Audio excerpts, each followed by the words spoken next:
যেসব জেলায় রয়েছে বৃষ্টির সম্ভাবনা, এবার বাড়বে তাপমাত্রা, আসছে শৈত্যপ্রবাহ, রয়েছে ঘন কুয়াশার পূর্বাভাস।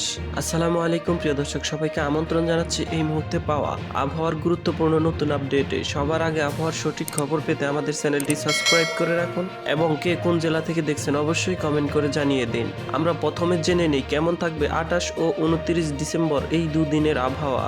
এই দুদিনের আবহাওয়ার পূর্বাভাসে বলা হয়েছে অস্থায়ীভাবে আংশিক মেঘলা আকাশ সহ সারা দেশের আবহাওয়া প্রধানত শুষ্ক থাকতে পারে, তবে রংপুর এবং রাজশাহী বিভাগে দু এক জায়গায় হালকা বৃষ্টি অথবা গুড়ি গুড়ি বৃষ্টির সম্ভাবনা রয়েছে।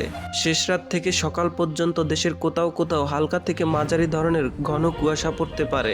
এছাড়াও রংপুর এবং রাজশাহী বিভাগে রাতের তাপমাত্রা 1 থেকে 2 ডিগ্রি সেলসিয়াস বৃদ্ধি পেতে পারে এবং অন্যত্র তা সামান্য বৃদ্ধি পেতে পারে। সারা দেশে দিনের তাপমাত্রা প্রায় অপরিবর্তিত থাকতে পারে। আসছে শৈত্যপ্রবাহ। জানুয়ারির মাঝামাঝি সময়ে দেশের উত্তর অঞ্চলে আসছে শৈত্যপ্রবাহ, যেটা নিয়ে আমরা পরবর্তী ভিডিওতে বিস্তারিত জানিয়ে দিব ইনশাআল্লাহ। এছাড়াও গত 24 ঘন্টায় সর্বোচ্চ তাপমাত্রা ছিল আমবাগান 30 ডিগ্রি সেলসিয়াস এবং সর্বনিম্ন তাপমাত্রা ছিল তেঁতুলিয়ায় 9.5 ডিগ্রি সেলসিয়াস। সামুদ্রিক আবহাওয়া। বর্তমানে দেশের সকল নদ নদী স্বাভাবিক অবস্থায় রয়েছে, তাই কোথাও কোনো সতর্ক সংকেত নেই। তবে দেশের নদ নদী অববাহিকায় মাঝারি থেকে ঘন কুয়াশা পড়তে পারে।